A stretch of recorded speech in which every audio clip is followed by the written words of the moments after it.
Masih sabar ya di sini ya. Semua? Ya? Baik teman-teman wartawan semua, kita tadi sudah sidang. Mungkin teman-teman semuanya juga sudah mendengar apa yang disampaikan oleh Bawaslu.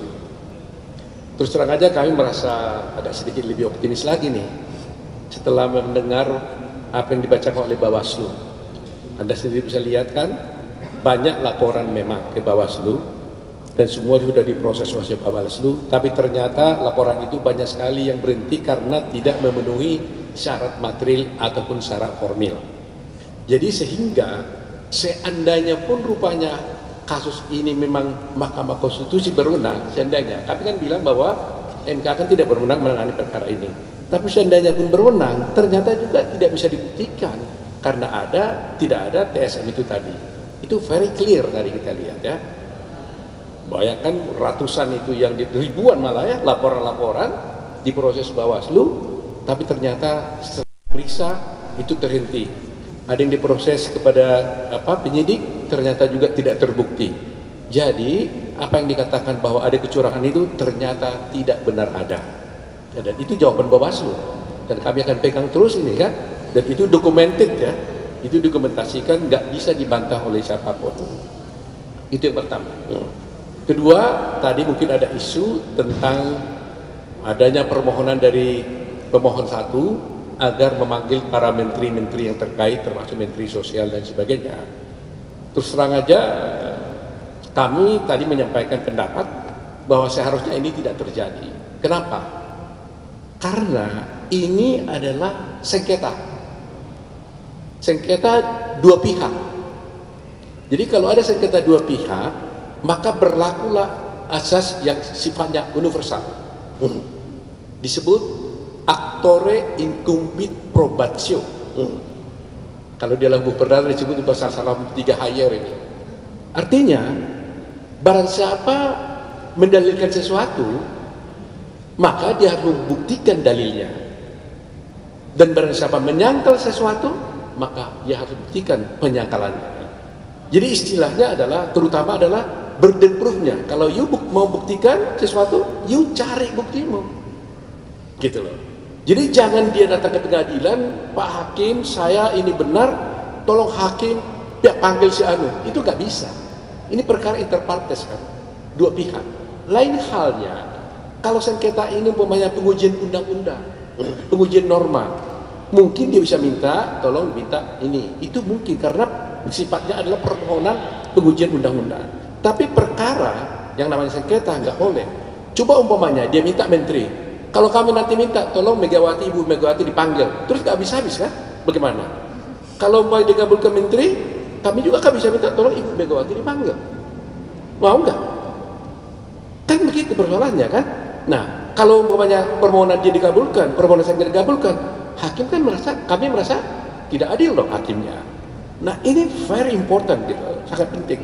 Jadi itu sebabnya saya katakan, tapi tadi hakim sudah tegas menyatakan, memang begitu, dia bilang, tapi kalau mahkamah merasa perlu, dia bilang, untuk kepentingan daripada mahkamah boleh memanggil, tapi kami nggak boleh nanya-nanya, mahkamah aja yang bertanya.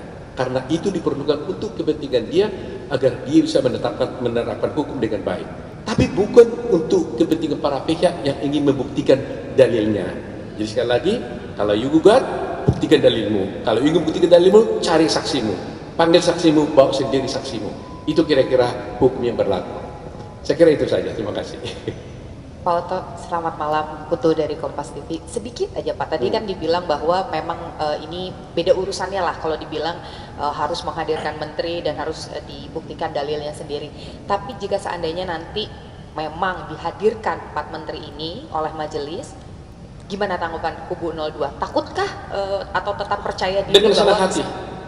Kalau majelis merasa perlu untuk menguatkan putusannya, majelis memanggilnya, fine-fine aja buat kami.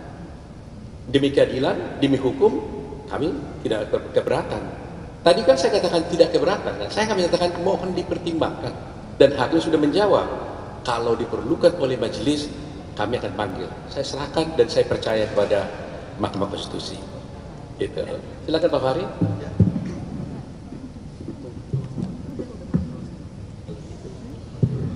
Mungkin tambahkan sedikit saja ya. Jadi kami senang sekali sebenarnya dengan persidangan hari ini, yang mana ada kesempatan yang sudah kita gunakan secara optimal dengan menjawab semua dalil-dalil yang dikemukakan oleh dua pasangan calon sekaligus yang sudah berakhir tadi sore.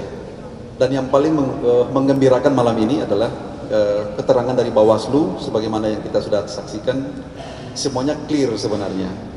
Jadi narasi besar yang selama ini tentang penggiringan opini, tentang adanya pelanggaran-pelanggaran yang secara sistematik, terstruktur dan masif, itu sudah terbantahkan semua. Karena kenapa? Itu dibuktikan dengan seluruh laporan-laporan yang masuk di Bawaslu. Bawaslu pada hakikatnya menindaklanjuti setiap laporan yang disampaikan. Tetapi apa statusnya? Tindak lanjut itu statusnya ada yang dihentikan, ada yang ditindaklanjuti kepada lembaga yang berwenang, dan ada yang memang sama sekali tidak memenuhi syarat. Lembaga yang berwenang seperti misalnya selama ini ditengerai adanya keterlibatan ASN. Itu Bawaslu menindaklanjuti dengan menindaklanjuti kepada Komisi Aparatur Sipil Negara. Dan rekomendasi dari KSN menghentikan karena tidak cukup memadai dari aspek alat bukti. Persoalan yang lain menyangkut dengan status laporan, ada juga yang memang tidak memenuhi syarat baik aspek material maupun formil, sehingga semua itu dapat disimpulkan bahwa memang setiap pelanggaran yang terjadi ditindaklanjuti. Kan selama ini narasi yang terbangun itu kan tidak pernah ada tindak lanjut dari Bawaslu pada dasarnya, sehingga dianggap seolah-olah karena tidak ada penyelesaian di level itu, persoalan ini dibawa ke Mahkamah Konstitusi, karena Mahkamah Konstitusi bisa menegakkan prinsip-prinsip konstitusionalisme. Ternyata tidak seperti itu. Bawaslu menindaklanjuti.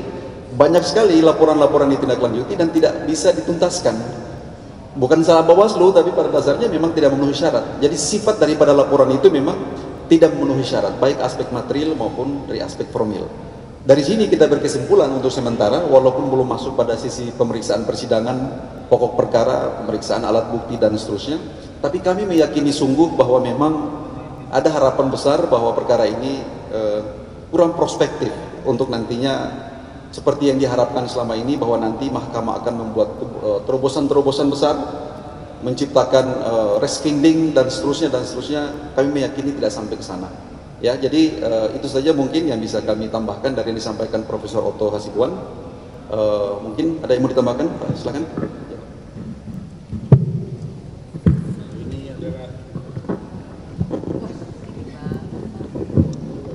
Ya, saya Nikolai.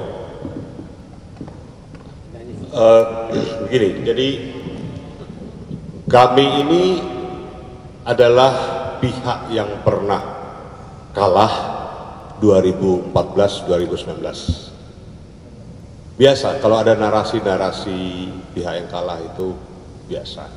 Tapi kita harus buktikan.